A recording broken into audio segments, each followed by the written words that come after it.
1 Samuel 11, de 1 em diante, diz assim: o amonita Naás avançou contra a cidade de Jabes de Gileade e a cercou. E os homens de Jabes lhe disseram: faça um tratado conosco, e nós nos sujeitaremos a você. Contudo, Naás, o amonita, respondeu: eu só farei um tratado com vocês sobre a condição de que eu arranque o olho direito de cada um de vocês, e assim humilhe todo o Israel. As autoridades de Jabes lhe disseram: dê-nos 7 dias para que possamos enviar mensageiros a todo Israel, e se ninguém vier nos socorrer, nós nos renderemos. Quando os mensageiros chegaram a Gibeá, cidade de Saul, e relataram essas coisas ao povo, todos choraram em alta voz. Naquele momento, Saul estava trazendo o gado do campo e perguntou: o que há com o povo? Por que estão chorando? Então lhe contaram o que os homens de Jabes tinham dito. E verso 6 para a gente finalizar. Vamos ler junto ali no 3 na tela? 1, 2, 3. Quando Saul ouviu isso, o Espírito de Deus apoderou-se dele e ele ficou furioso. Amém. Até aqui, pode se assentar. Eu quero falar sobre isso. Fúria santa. O chamado do Espírito Santo para combatermos o mal. Presta atenção no que essa história e esse texto está querendo ensinar a cada um de nós. Preste muita atenção nisso. Nem sempre o inimigo vai conseguir, ou até mesmo tentar te matar. Mas ele sempre vai tentar te humilhar. Presta atenção nisso. Às vezes o nosso adversário não conseguirá nos matar, mas se ele conseguir fazer com que você viva uma vida de humilhação, ele alcançou o seu objetivo. Para que você entenda um pouco do contexto, nós estamos aqui numa fração da história de Saul, aquele que se tornaria rei de Israel, o rei Saul, o primeiro rei de Israel. E Saul, ele é uma figura bíblica que tem muito a nos ensinar em vários aspectos, porque teve um momento como esse que ele foi extremamente usado por Deus e fez coisas grandiosas. Em outros momentos, ele virou as costas para Deus e se perdeu. Mas nesse momento, ele tem algo a nos ensinar com o posicionamento que ele tem aqui. O povo de Israel, ele vivia sob a liderança de juízes, e Deus vai levantando vários juízes. Você conhece alguns? Quem nunca ouviu a história de Sansão, de Jabes, de Débora, essas histórias que estão lá, dos juízes que Deus levantou para liderar, libertar, fazer a diferença e governar o seu povo. Porém, o povo começa a olhar a maneira de governança dos povos ao seu redor e percebe que é monarquia. Então eles chegam para o oráculo de Deus, o profeta Samuel, e diz: nós queremos ser como os outros povos, no sentido de termos um rei, dai-nos um rei.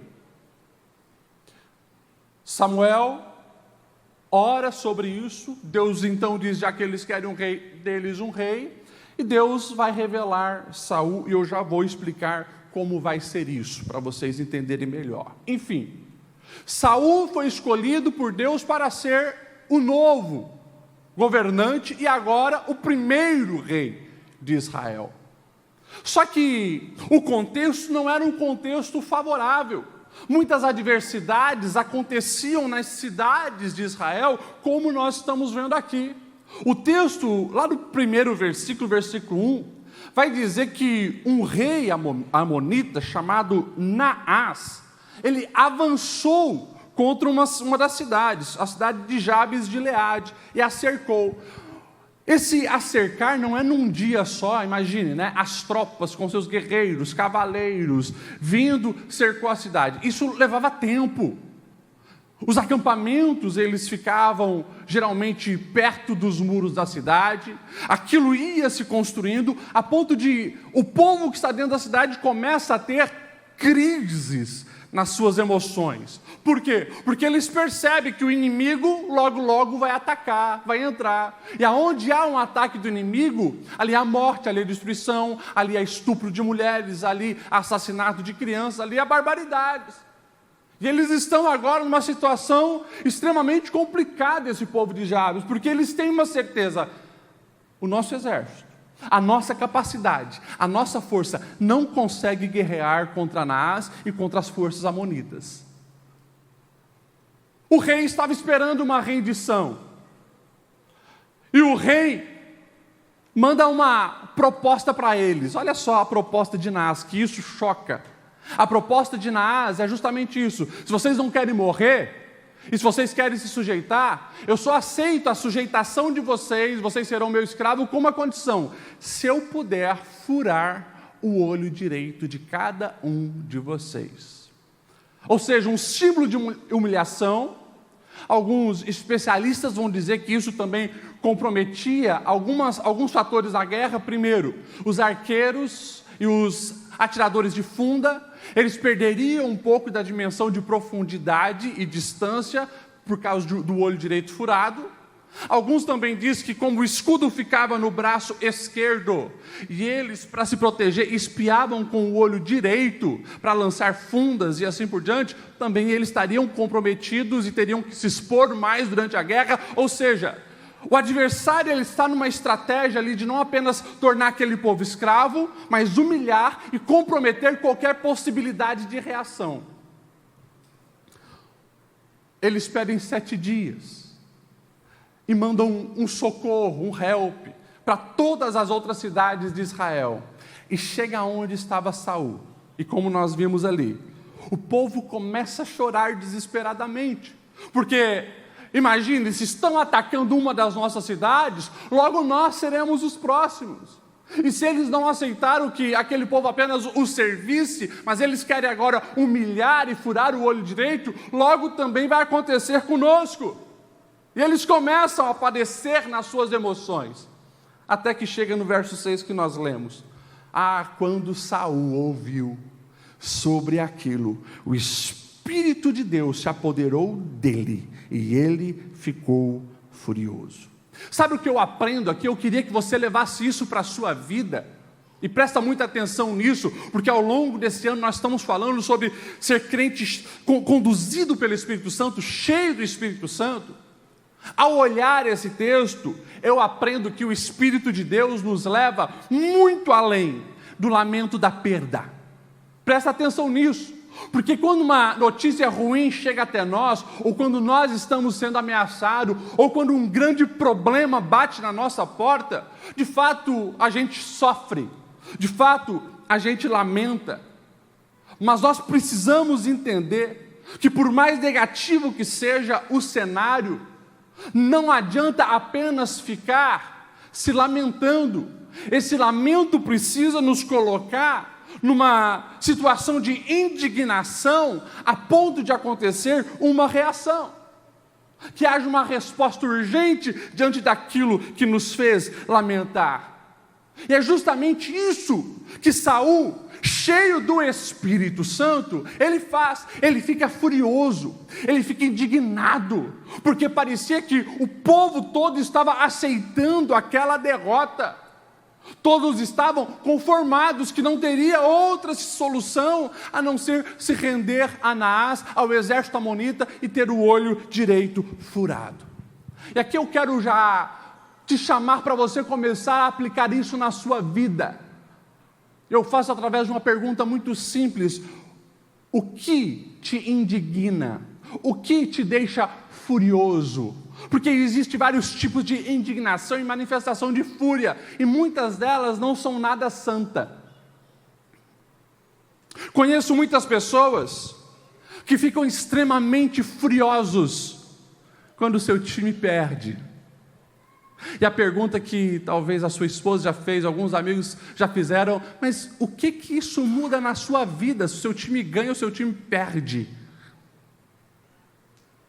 Você é contra futebol, pastor? Não, você pode acompanhar o teu time lá, não tem problema. Eu sou contra algumas coisas gerarem fúria na sua alma e outras muito mais importantes não. Pessoas que ficam furiosas quando estão jogando os jogos virtuais e perdem. Pessoas que ficam extremamente furiosos quando estão nas redes sociais e as suas postagens não têm curtidas e comentários.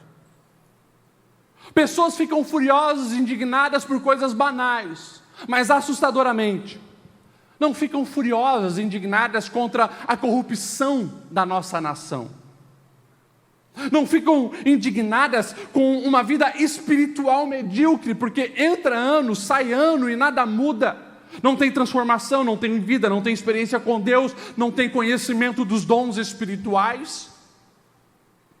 Pessoas que ficam indignadas com coisas tão supérfluas, mas o casamento já há muitos anos é um casamento de fachada, e isso não indigna, isso não mexe com a alma. Pessoas que olham para dentro da sua casa e vê que o vício, a droga, as bebidas têm destruído, já gerações passadas estão destruindo agora os filhos, e isso não lhe indigna. Nós precisamos começar a ter essa fúria santa que o Espírito Santo gera em nós, para não aceitarmos que o pecado corroa a nossa alma, destrua a nossa família, comprometa os propósitos de Deus para a nossa vida. Isso precisa nos deixar furiosos. Vocês me entendem? Amém? Amém. Tem furioso aqui? Amém. Glória a Deus. Precisamos estar furiosos no Espírito Santo contra toda a malignidade e tudo aquilo que nos tira do foco divino.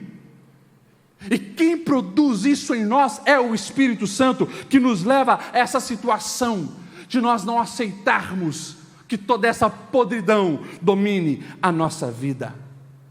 Tudo isso no coração de Saul gerou uma atitude. O texto da Bíblia vai dizer que ele pega os seus bois, 2 deles, daqueles que ele estava trazendo, ele pica aqueles bois, e ele manda para todas as cidades e todos os povoados de Israel, dizendo: eu estou chamando vocês para a guerra, e ai daqueles que não vierem, vocês vão perder os bois desse jeito. A Bíblia vai dizer que uma multidão vem, mais de 300 homens ele consegue juntar para entrar nessa guerra. Ou seja, presta atenção na segunda lição que eu aprendo nesse texto, e olha o que Deus está falando comigo e com você. Grandes transformações acontecem quando alguém cheio do Espírito Santo se posiciona. Escute isso que eu vou repetir: grandes transformações acontecem quando alguém cheio do Espírito Santo se posiciona.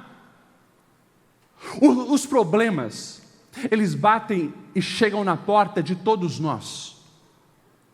Eu poderia aqui ficar falando o que eu ouvi nos atendimentos já dessa semana. Tantos problemas, tantas lágrimas, tantas confusões, tanto início de anos conturbados, tantas finanças desestabilizadas, tantas preocupações na alma. Todos nós temos muito problema.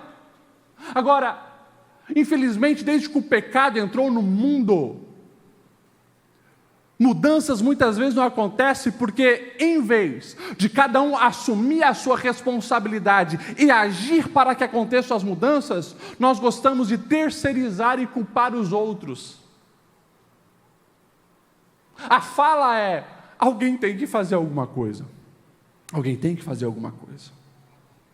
Alguém tem que fazer alguma coisa. Sim. E esse alguém é você. É você que precisa fazer alguma coisa. Amém? Você pode pegar na mão de quem está do seu lado e fala assim para essa pessoa: não fique esperando que alguém faça aquilo que é para você fazer. É desse jeito. Quando nós olhamos para a palavra de Deus, Nós vamos ver grandes transformações acontecendo e soluções chegando diante do povo de Deus, pelo posicionamento de pessoas, quando viram um problema e falaram: eu vou ser a resposta. Nós olhamos para a Bíblia e nós vamos ver Neemias, ouvindo falar que os muros de Jerusalém estão caídos, há uma zombaria sobre o povo de Deus, ele diz: eu vou ser solução. Ele vai e começa a reconstruir os muros. Quando Josias percebe que o que está escrito na palavra não é o que está sendo praticado pelo povo, ele se posiciona e ele diz: a partir de mim vai começar uma mudança neste lugar. Quando nós olhamos nos milagres de Jesus, nós vamos ver que aquela mulher que sofria do fluxo de sangue e que os médicos já falaram para ela: olha, você já gastou todo o dinheiro, não tem mais solução, não tem o que fazer, ela se indigna com o seu atual estado, 12 anos sofrendo, e ela diz: eu vou fazer alguma coisa, eu preciso, nem que seja tocar nas vestes de Jesus, e ela vai e toca, e é curada. Quando aquela mulher cirofenícia sabe que Jesus está passando na sua região, ela não tem medo e nem vergonha de ser humilhada, mas ela vai atrás de Jesus, clamando: Jesus, filho de Davi, tem misericórdia de mim, a minha filha está terrivelmente endemoniada. Ou seja, ela vê o caos na sua casa, a filha sendo possessa por demônios, e ela diz: eu preciso fazer alguma coisa, eu vou em quem pode me ajudar, e ela vai até Jesus, e a filha é liberta.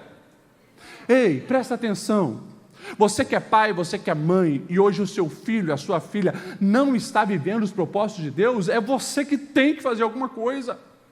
Você percebe que há uma opressão maligna sobre os seus filhos, é você que tem que fazer alguma coisa. Ei, marido, ei, esposa, você percebeu que o casamento já há muito tempo não vai bem? Infelizmente, vocês têm aceitado a proposta maligna de viver assim, uma humilhação crônica e constante, que muitas vezes sorri para o lado de fora, mas a alma está destruída e o interior daquela casa não tem paz verdadeira, porque tudo é apenas aparência. É você que tem que fazer alguma coisa e sair disso. Deixa eu falar aqui, deixa eu abrir uma brecha e falar aqui para os casais. Presta atenção nisso. Eu tenho visto e atendido em gabinete pastoral muitos casais com uma vida de fachada, e o discurso é por causa das crianças ou por causa dos filhos. Presta atenção nisso. Escute o que eu vou te dizer. Muitas vezes um divórcio que vai machucar o coração dos filhos vai ser menos traumático do que o caos do inferno que está acontecendo nessa casa, porque ali ele está aprendendo que casamento é aquilo ali, totalmente fora do padrão de Deus. Pastor Lediel, você está incentivando o divórcio? Eu estou dizendo que nenhum nem outro, se possível, você precisa urgentemente restaurar isso e viver o que Deus planejou para o casamento, porque essa porcaria dentro de uma casa onde só tem briga, confusão, desavença, isso não é projeto de Deus. Isso acontece por causa da soberba, do orgulho, da altivez, como Jesus vai dizer, a dureza do coração. Mas a partir do momento que alguém se posiciona: não vou ficar esperando meu cônjuge, eu vou ser um marido melhor, eu vou ser uma esposa melhor. Se não fala que ama, eu vou falar. Se não beija, eu vou beijar. Se não está orando, eu vou orar. E aí você vai começar a ver as transformações acontecendo e esse casamento sendo restaurado. E daí você já estará salvando o casamento dos filhos, que verão: olha, agora sim eu sei o que é um casamento de verdade, de acordo com o projeto de Deus. E isso pode ser aplicado em todas as áreas, mas alguém precisa dar o primeiro passo e se posicionar dizendo: eu vou lutar contra isso, eu não vou aceitar que o adversário venha, segue o olho direito da minha casa, da minha família. Aqui você sabe que eu estou falando simbolicamente. Não aceite essa vida miserável, não aceite essa vida de humilhação, não aceite que os seus filhos vivam uma vida medíocre. Deus tem muito mais para o seu povo, e você precisa tomar posse disso. Para finalizar, a terceira grande verdade é o que a gente vê então: no verso 11. No dia seguinte, Saul dividiu os seus soldados em 3 grupos, entraram no acampamento amonita na alta madrugada e os mataram até a hora mais quente do dia. Aqueles que sobreviveram se dispersaram de tal modo que não ficaram 2 juntos. Presta atenção, porque Naás e o seu exército amonita, que cercou Jabes de Gileade, estava ali já cantando vitória. Eles já queriam ali furar o olho direito, e escravizar aquele povo, envergonhá-los e humilhá-los. Já estava contando com a vitória. De repente, na alta madrugada, enquanto eles dormiam, vem o exército de Saul e destrói todos eles. O texto vai dizer, os que sobreviveram fugiram de um jeito que não ficaram nem 2 juntos, saíram extremamente assustados e envergonhados. A Bíblia está nos dizendo que grandes vitórias resultam de corações que estão aliados com o Espírito Santo. E eu quero profetizar, é isso sobre a sua vida, é isso sobre a sua casa, é isso sobre a sua família, é vitória, é conquista, é vencer o adversário, é superar toda essa aflição que o mal quer causar. Daí você pode dizer assim para mim, mas pastor Lediel, nós estamos falando de Saul, nós estamos falando de um camarada que foi o primeiro rei de Israel. Deixa eu te contar o que acontece no capítulo anterior a esse, dessa grande vitória. No capítulo anterior a esse, é o capítulo onde o profeta Samuel, ele vai ungir Saul para se tornar rei. E quando o profeta Samuel começa a dar as primeiras indicações de quem ele seria, a resposta de Saul é essa aqui, está lá em 1 Samuel 10, do 20 ao 23. Como que alguém da tribo de Benjamim, a menor das tribos, sendo o menor da casa, pode ser alguma coisa? E ele vai dizer, acaso não sou eu, esse benjamita, a menor das tribos, e eu o menor da casa do meu pai? Ou seja, Saul não se via digno de nada extraordinário, por mais que o texto vai dizer que ele era um homem bonito, um homem de boa aparência, os pais eram ricos, mas para viver aquela vida ordinária, não o extraordinário de Deus. E mais para frente, quando o profeta Samuel chama todo Israel diante de Mispá para dizer, olha, aqueles que vocês pediram, o rei já foi encontrado, Deus já deu, é Saul. Sabe onde esse homem estava? Escondido. Imagine, prepare toda uma celebração para apresentar o novo rei. Eu imagino que tocou trombetas, e cadê o rei? Não apareceu.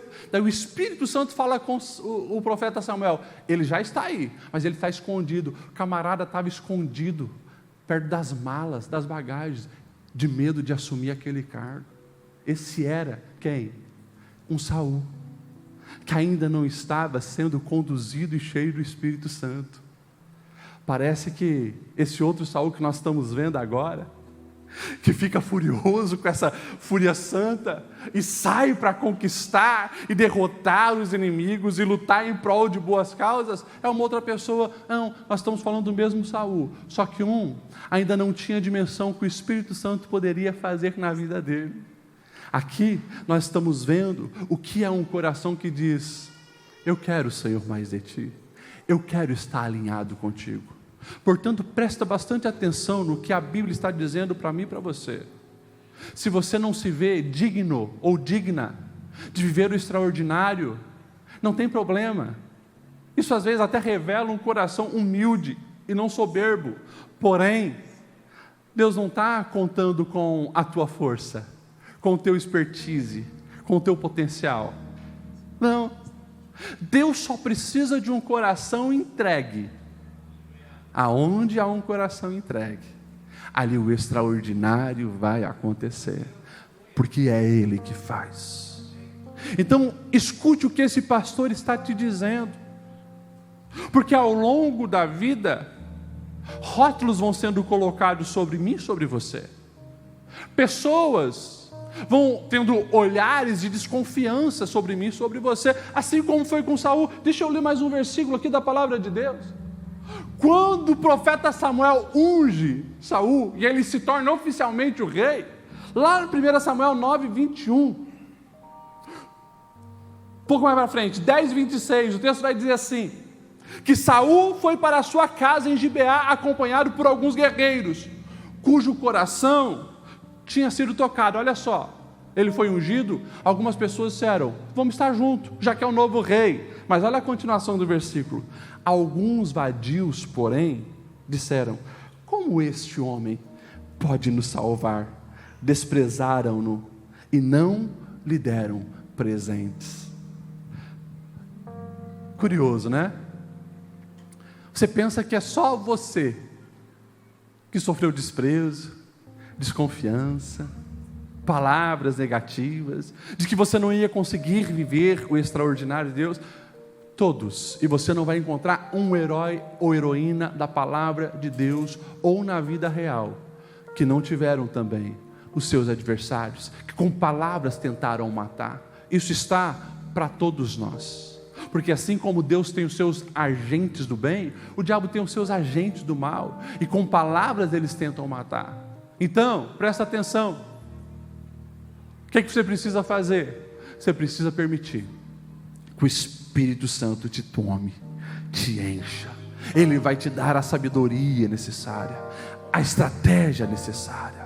Ele vai te dar as pessoas necessárias. Ele vai te dar os meios e os recursos necessários. O que você precisa fazer então? Manter nesse coração um lugar aprazível para Deus. Rejeite todo mal, rejeite todo pecado, rejeite tudo aquilo que desagrada a Deus. Abra a sua alma ao Espírito Santo e você vai viver o extraordinário.